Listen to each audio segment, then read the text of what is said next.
الله رب العالمین بعضی زمانه په بعضی زمانه غوره کوي او رب العالمین بعضی مکانونه په بعضو غوره کوي، بعض انسانان په بعضو غوره کوي.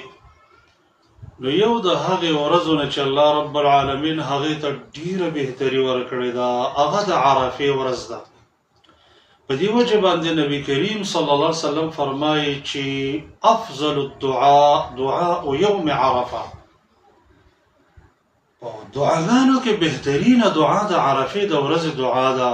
او بیا یې فرمایلی دي چې افضل ما قلت انا والنبیون من قبلی، بهترینه هغه کلمه چې هغه زما ویلې ده او زما نه مخکې څومره انبیا ویلې ده هغه دا کلمه ده چې لا اله الا الله وحده لا شریک له له الملك وله الحمد وهو على كل شيء قدير وفي رواية يحيي ويميت وهو على كل شيء قدير.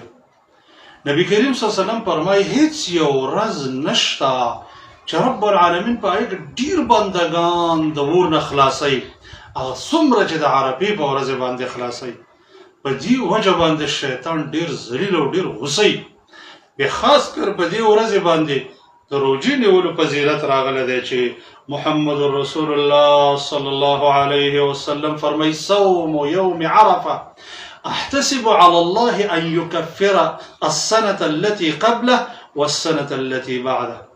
د عرفې د ورځې روژه زه د الله نه امید لرم چې په دې یو کال د تیر شوو ګناهونه معاف کیږي، یو کال راتلونکي ګناهونه معاف کیږي. زما خوږو عزتمند ورونو دا سوچ مه کوئ چې دا په ګرمۍ کې راغلی او عرفه ده نو دا روژه به څوک ونیسي. الله موږ ته وایي قل نار جهنم اشد حرا، د دې یوې ورځې ګرمۍ برداشت کولو په وجه باندې ته د جهنم د ګرمۍ نه بچ کېږي چې هغه ګرمي هغه اور د دنیا د اورونو نه یا چنده ګرم دی. دا نن چې کومه ګرمي جوړه ده دا د جهنم یو بړاس دی، بړاس ته موږ ټینګېدلی نه شو. دې بړاس کې روژه نیولو په وجه باندې ته د هغې ابدالاباد اور نه بچ کېږي چې او د دې 2 کالو ګناهونو صفایي ته راځي. زما خوږو ورونو دا موقع د مؤمن نه باید ضایع نشي او د الله رب العالمین سی بندګي پکې وکړي. رب کائنات دې موږ او تاسو سره د سی بندګۍ توفیق راکړي.